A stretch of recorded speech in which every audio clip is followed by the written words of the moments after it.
High students பேசிக்காக வந்து vegetable எப்படி கட் பண்ணணும்னு சொல்லிட்டு காமிக்கிறேன். இதுக்கு ப்ரொசீஜர் இருக்குது. பார்த்தீங்கன்னா கேபேஜ் கட் பண்ணுறதுக்கு ஃபஸ்ட்டு 1/2 நீங்கள் கட் பண்ணிக்கோங்க.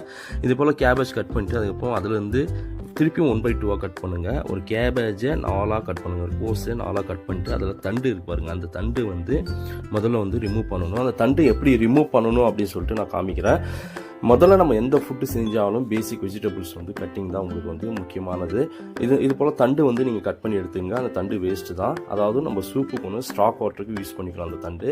மற்றபடி வந்து நம்ம ஃபுட்டில் போடுறப்போ உங்களுக்கு நல்லா இருக்காது. அதனால் தண்டு நான் 4த்துலேயும் கட் பண்ணி தனித்தனியாக எடுத்துகிட்டு இந்த கோஸ் வந்து மேலே இருக்கிற லேயர் மட்டும் பிரித்து எடுத்துகிட்டு அந்த லேயர் எப்படி கட் பண்ணணும்னு சொல்லிட்டு காமிக்கிறேன்.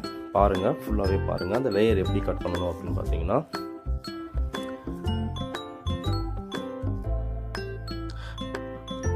இப்போது இந்த லேயரை நான் என்ன பண்ணுறேன் அப்படின்னு பார்த்தீங்கன்னா, எடுத்து உள்ளங்கை, நம்மளுடைய உள்ளங்கையில் வந்து இந்த மேலே இருக்கிற லேயரை நல்லா ப்ரெஸ் பண்ணணும். ப்ரெஸ் பண்ணிங்கன்னா உங்களுக்கு ஃப்ளாட் ஆகிடும். அதுக்கப்புறம் இது போல் ஜூலியன் கட்டிங் மாதிரி நீங்கள் கட் பண்ணணும். கட் பண்ணிவிட்டு சாப் பண்ணிங்கன்னா உங்களுக்கு கேபேஜ் பொறுத்தளவு நல்லா ஒரு சாப்பிங்கு. இது போல் சாப்பிங் நீங்கள் சூப்பில் யூஸ் பண்ணலாம், ஃப்ரைட் ரைஸில் யூஸ் பண்ணலாம், நூடுல்ஸ்க்கு வந்து நம்ம ஜூலியன் போடுவோம், வெஜ் மஞ்சூரியனுக்கு யூஸ் பண்ணலாம். அது பார்த்தீங்கன்னா நல்லா சாப் ஆகிடுச்சு. இந்த போல் சிம்பிள் மெத்தடில் நீங்கள் வந்து சாப் பண்ணலாம். இது எல்லாமே பார்த்தீங்கன்னா சின்ன சின்ன ட்ரிக்ஸ் தான் இது எல்லாமே.